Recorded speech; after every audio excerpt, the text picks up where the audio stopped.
Welcome to the Deep Dive, the place where we take all the exhaustive research and biographical detail about fascinating lives and, well, we try to condense it down to the essential, illuminating insights. Today, we are undertaking a deep dive into the life and really the unexpected legacy of Michael Clarke Duncan.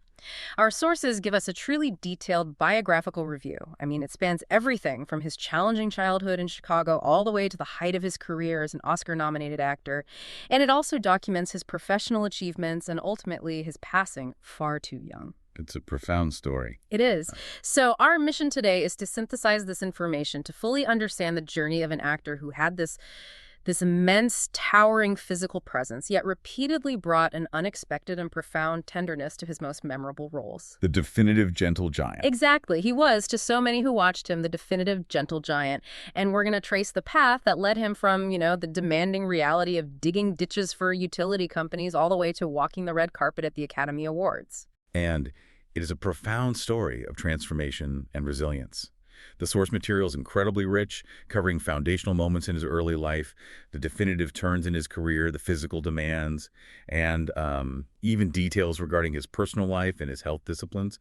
We have to explore the documented facts of this remarkable arc with, absolute clarity and respect. We need to make sure we honor the full scope of his life as it's documented in these sources. Okay, let's unpack this. To really understand the gentle giant we all saw on screen, we have to start at the physical and, I think, the economic foundations of his life in Chicago. Michael Clarke Duncan was born on December 10th, 1957, in the city. Right. And his childhood was immediately marked by some pretty significant responsibilities and economic hardship, from very early on. That financial pressure is absolutely key to understanding his subsequent drive. The biographies we have paint a really clear picture of resilience that was born from necessity. He was raised in a single-parent household with his sister, Judy. By their mother, Jean Duncan. Yes, by their mother, Jean, who worked tirelessly as a house cleaner after his father left. And this structural reality, it immediately created an acute need for Michael to step up and contribute financially to the family from a very young age. And that economic reality, it directly impacted his higher education plans, didn't it? It forced a life-altering choice. We did. He'd been pursuing a communications program at Alcorn State University, and the source material confirms he had to just abruptly drop out. And the reason why? To support his family, his mother became ill and she couldn't work anymore. So that decision ended his collegiate academic pursuits, but it immediately put him on a path of seeking jobs that leveraged his most noticeable trait. His immense physical size. Which, as we know, was substantial. The sources note his frame, 6 feet 5 inches tall, that's 196 centimeters, and weighing 315 pounds, or 143 kilograms. Wow. These characteristics were certainly beneficial, perhaps even necessary, for the early employment he found in Chicago. We learned that he worked digging ditches for People's Energy. Pure manual labor. Pure manual labor? And also as a bouncer at several Chicago clubs. These were jobs that required not just physical strength, but also the ability to manage or even prevent conflict just through his presence alone. It's interesting, though, that these heavy labor and security jobs were really the fallback positions. The source material indicates that his genuine aspiration was to play professional football. Oh, absolutely. He even tried out for the Chicago Bears of the NFL. It seemed destined that his size would be used in the high-stakes world of sports. But this is where the profound influence of his mother, Jean, became the ultimate defining factor. She steered his life away from professional sports and really directly toward acting. Why was that?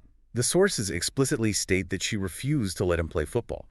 It was rooted in a deep fear that he would sustain a serious, perhaps a career-ending or even debilitating injury.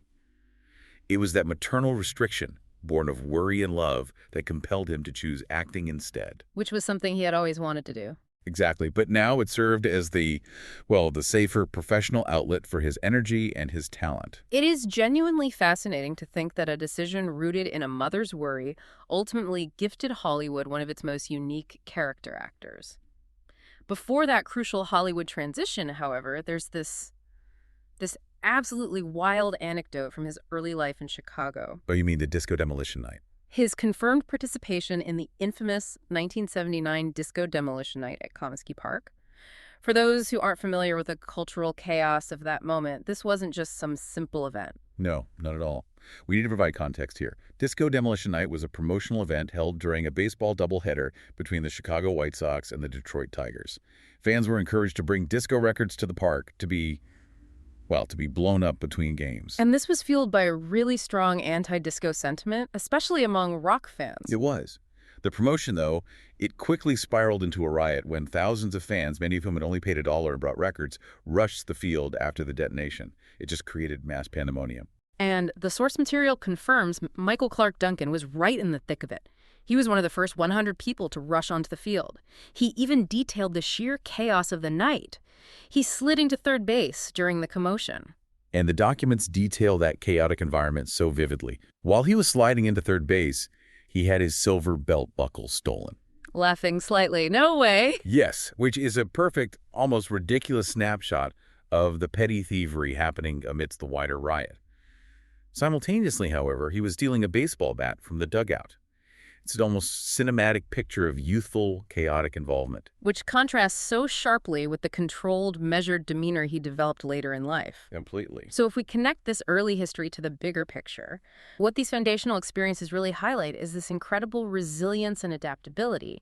We see the structured environment of collegiate basketball. He played at Kankakee Community College and for one season with the Alcorn State Braves. Right, juxtaposed with the sheer physical demands of manual labor and the high-stakes pressure of working security. And then this moment of pure, raw, youthful chaos at Comiskey Park.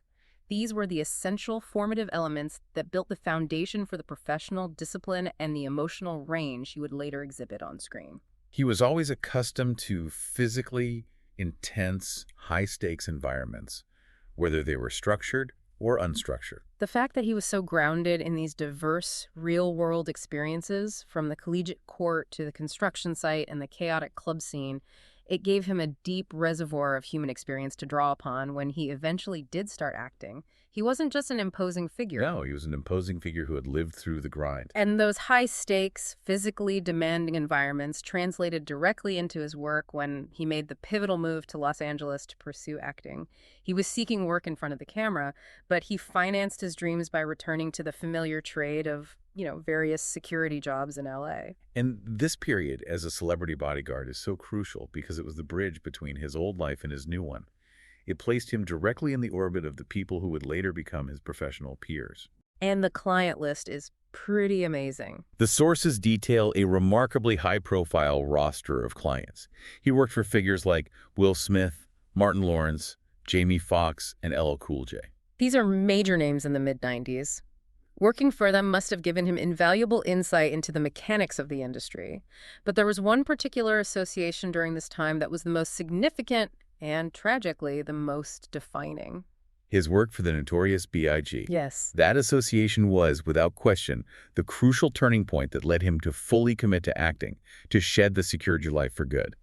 The sources state unequivocally that Duncan quit the personal protection business in 1997. And he did so immediately after the killing of the notorious B.I.G. in a drive-by shooting in Los Angeles. Yes. We have to pause here and just reflect on the profound gravity of that event and its impact.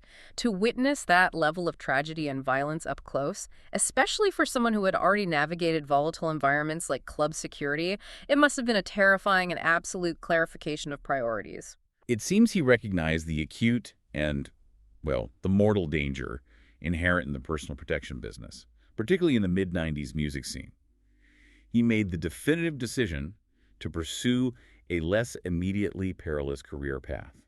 Even if it meant significant financial uncertainty at first. Exactly. The sources suggest this was a moment of absolute determination. He quit the world where he leveraged his size for protection and chose the world where he would leverage his size for performance. Before the major career-defining roles came along, he had to pay his dues. He had several bit parts, often capitalizing on his substantial size by playing bouncers or security guards. We've seen those roles listed in films like Bulworth and A Night at the Roxbury. And he was often credited simply as Big Mike Duncan in those early appearances. Then came the breakthrough into the major league. He gained true prominence as the character Bear in the 1998 Michael Bay blockbuster Armageddon. This was a huge turning point. It was a high-visibility project, but it was also a turning point for another, more personal reason. And here's where it gets really interesting, because Armageddon was much more than just a job. It was the location where he forged a key relationship that opened the most important door in his entire career. During the production of that film, he became friends with his castmate, Bruce Willis. Right. And this is a remarkable example of, you could call it Hollywood patronage. The sources confirm it was Willis's direct influence that helped him secure his definitive breakout role.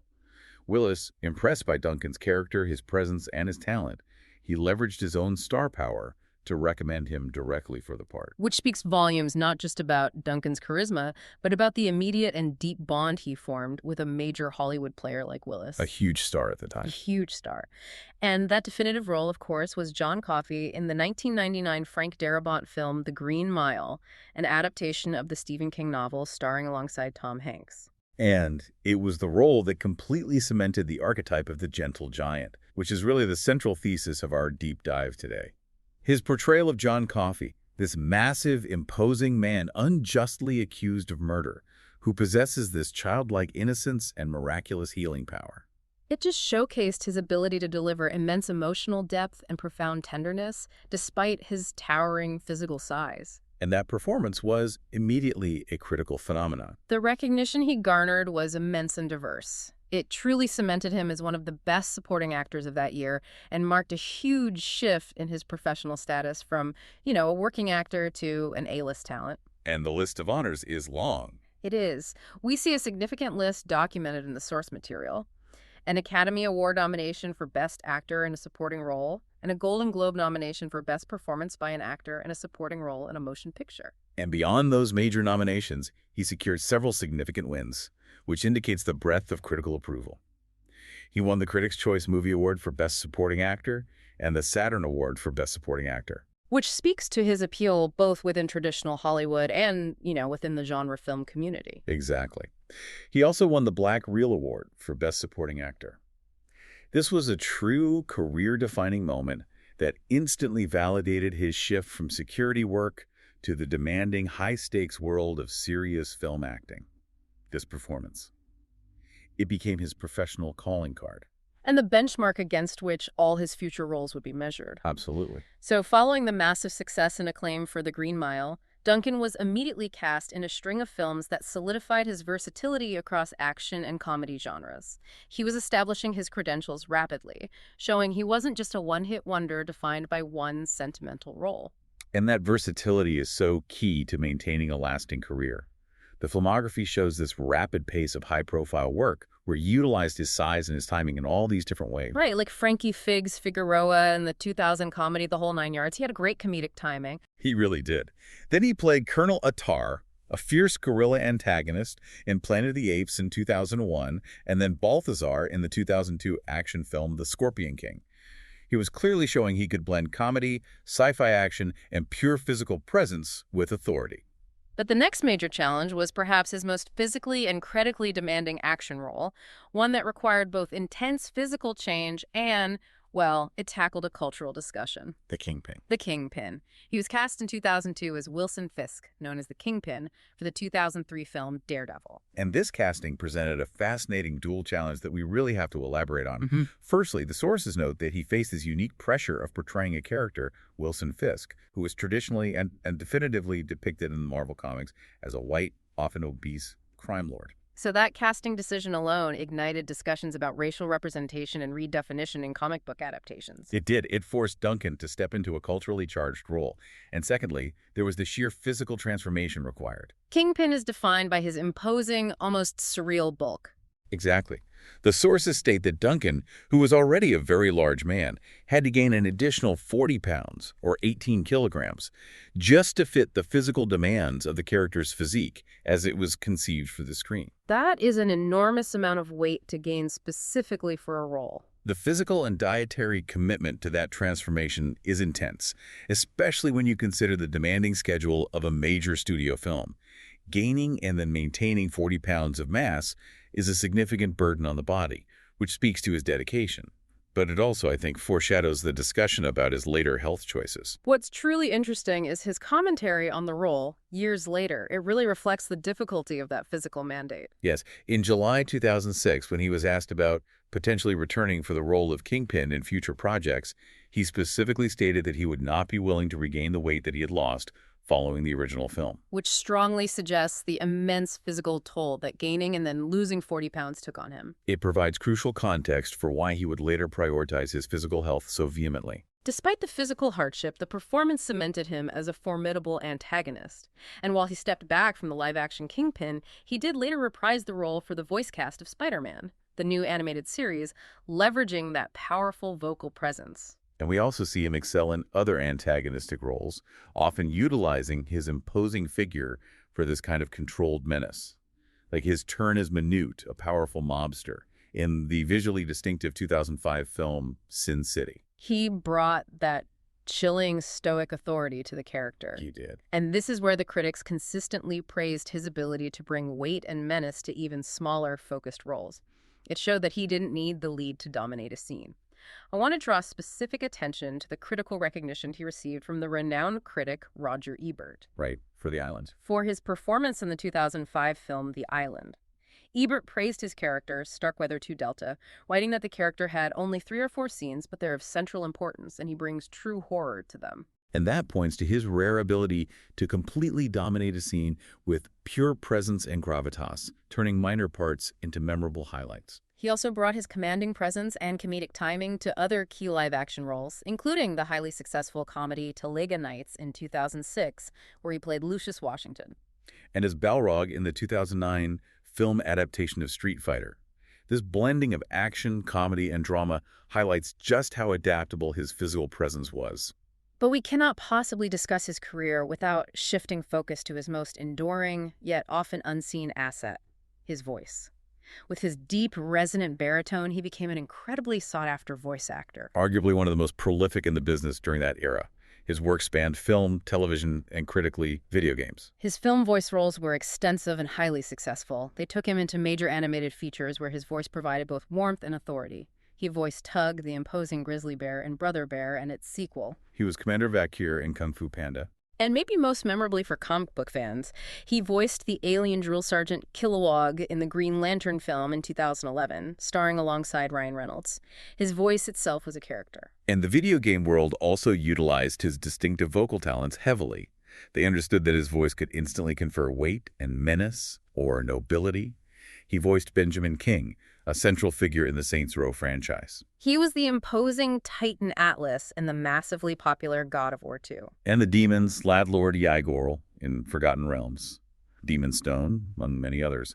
It's clear that his vocal talent alone was enough to populate entire fictional universes, allowing him to establish this diverse and lasting footprint across multiple media, whether or not his face was visible. And what's so fascinating there is that the voice work allowed him to continually embody the giant archetype, but without the physical risks of, weight fluctuation or intense stunts. His voice offered perfect consistency, making him reliable across all these platforms. It just proved that his charisma was auditory as much as it was visual. While his film work dominated the headlines, Duncan maintained a really robust and consistent presence in television, often utilizing his distinctive physicality and voice in carefully selected guest roles that, I think, deepened his connection with the viewing public. His television work was very varied. It showed his willingness to work across different genres and platforms. He guest starred in an episode of CSI NY as Quinn Sullivan, bringing gravitas to the crime procedural format. He also appeared in the Disney Channel show The Sweet Life of Zack and Cody as Coach Little, showcasing his family-friendly appeal. Right, and he played Mr. Colt in the second season premiere of the spy comedy Chuck. He also had a recurring guest role on the successful sitcom 2.5 Men as Jerome Burnett. But the most significant television development in his later career was his deep connection to the popular crime procedural Bones, which led to a key starring role. Yes, this was pivotal. He guest starred in a Bones episode titled The Finder in April 2011. He played the character Leo Knox, a fascinating and unique character who was a former military policeman with this unusual, almost supernatural ability to find anything. A true fixer and tracker. Exactly. The sources confirmed this single guest role was so successful that it served as the backdoor pilot, leading directly to him receiving his first starring role in a series, the spin-off The Finder. And that series premiered in 2012, with Duncan appearing in all 13 episodes of that show's run as Leo Knox. It was the fulfillment of years of supporting work, finally culminating in a leading role. And there's a really poignant and powerful postscript regarding his dedication to this particular production. The Bones Season 8 episode, The Partners in the Divorce, which aired only 3 weeks after his death, was dedicated to him. That dedication speaks volumes about the respect and affection he had earned among the cast and crew of the production universe he had joined. It really does. Another unique and truly humanizing aspect of his public persona was his recurring role as a talk show regular, specifically on The Late Late Show with Craig Ferguson. He appeared an incredible 18 times. Which made him one of the show's most frequent and beloved guests. His rapport with Ferguson was so genuine and captivating, and it allowed the public to see the warm, witty, and intelligent man behind the intimidating characters he often played. The sincerity of that connection was evident when, the day after Duncan's passing in September 2012, Ferguson began his show with a direct and heartfelt tribute. The respect extended even further. Later reruns of the popular Scotland episodes of The Late Late Show, which aired during the show's winter break in January 2013, included a special "In Memory of Our Friend Michael Clarke Duncan" dedication. This was clearly a friendship and professional relationship that transcended the screen and impacted the host and production team deeply. And this deep commitment to professional work in his later years, it leads us naturally back to his personal health and discipline. We just discussed the tremendous physical mandate of roles like Kingpin, which required him to gain 40 pounds. Right. His later years show a complete shift in attitude towards self-management and physical health, prioritizing longevity over the requirements of a role. This shift started in 2009 when he stopped eating meat entirely. He later publicly advocated for the health benefits of a vegetarian diet, even appearing in a PETA ad campaign. Yes, one that explicitly touted the benefits of increased strength and better health derived from plant-based eating. This is a dramatic contrast to the kind of physical regime needed for his earlier heavy roles. And beyond dietary changes, he maintained serious physical training, but it was focused on controlled, disciplined movement rather than just brute force. The sources note that he trained consistently in Brazilian Jiu-Jitsu at the prestigious Gracie Academy in Torrance, California. And impressively, he held a purple belt in the discipline. Holding a purple belt is a major achievement in Jiu-Jitsu. It requires years of commitment, technical skill, and consistency. And this dedicated pursuit of a specific martial art further exemplifies the quiet discipline that was beneath the physical strength. It shows a commitment to continuous personal growth and sophisticated self-management. It's a powerful counterpoint to the chaotic physical environments of his youth and the extreme demands of the film industry. He was actively refining his power, not just displaying it. Well said. Turning to his personal life, as documented in the source material, at the time of his death, he was dating reality television personality Omarosa Manigault-Newman. They had been partners from 2010 to 2012. And this is a complex area of his biography. Following the rules of impartial reporting, we have to relay the subsequent events detailed in the source material regarding the contentious claims made by members of his family concerning Mrs. Manigault-Newman. Yes, the sources outline a series of specific claims made by his family following his death, alleging financial and emotional misconduct during his final days. These claims included that she had wrongfully changed his will and testament. Furthermore, the source material documents the family's claims that she manipulated him in his final days and also lied about their engagement. Additionally, there were claims that she had sold his personal belongings and other possessions without the family's knowledge or consent. And we must be very clear here.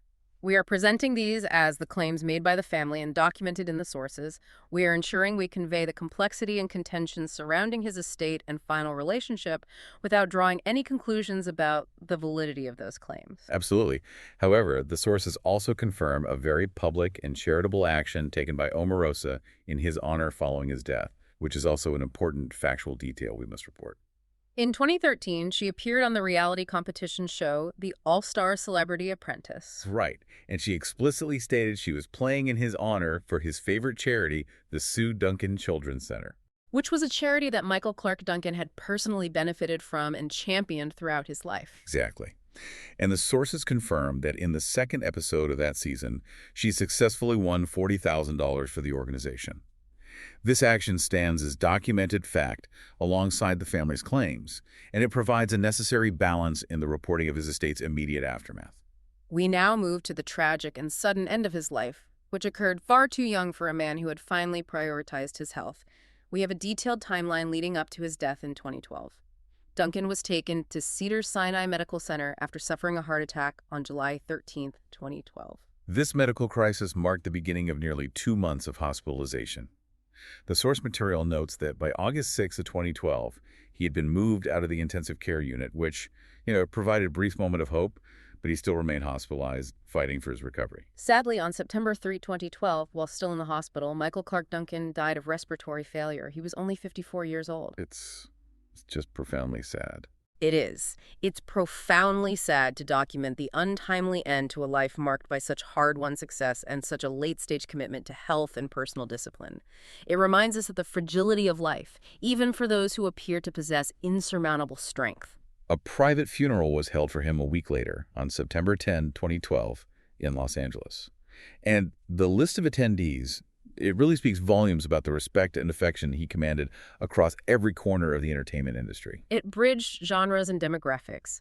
Notable attendees included Tom Hanks, his beloved co-star from The Green Mile, comedian Jay Leno, And professional wrestler Mark Henry. The source material notes that Mark Henry, in a powerful demonstration of personal respect, served as one of the pallbearers. Duncan was subsequently interred at Forest Lawn Memorial Park in Hollywood Hills. The gathering of people from film, comedy, and professional sports just reflects the unique scope of his career. He was a man who had successfully operated in many different worlds and made meaningful connections in each one. We've traced a remarkable and, really, an unexpected career path. From a young man digging ditches in Chicago to support his mother, to a security guard for some of the biggest names in music, a job he dramatically quit after a profound tragedy. And finally, to an Oscar nominee, a versatile action star, and a prolific voice actor. The suddenness of his passing at 54 just brings the story of this gentle giant to a premature close. And if we connect this to the bigger picture, it's important to note the lasting impact his work had even after his death. The sources indicate that several final film roles were released posthumously, which demonstrates the sheer volume of his output. The fact that he was still actively working right up until his hospitalization. Exactly. These roles included the films A Resurrection, From the Rough, and The Challenger, which was his final film role, released in 2015. And his iconic voice work also continued to emerge after his death, with roles in the animated series Ultimate Spider-Man and Fishhooks released posthumously. His work didn't cease with his passing. It continued to be revealed, solidifying his diverse and very present footprint on media for years following his death. The story of Michael Clarke Duncan is ultimately one of disciplined transformation. He navigated the most intense physical environments and survived the extreme physical mandates of roles like Kingpin.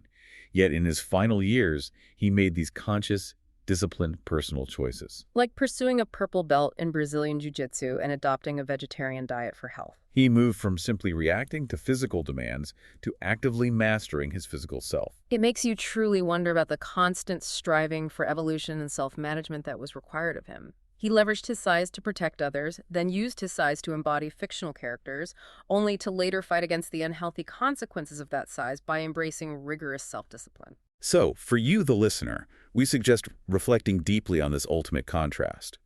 The journey of managing intense physical demands and external expectations of power versus the later, quiet dedication to health disciplines and martial arts. What does that life journey, from the chaos of Disco Demolition Night and the intensity of bodyguard work to the focused stillness required of jiu-jitsu training, what does that suggest about the persistent evolution and self-management required of a dedicated individual seeking peace and longevity throughout their life?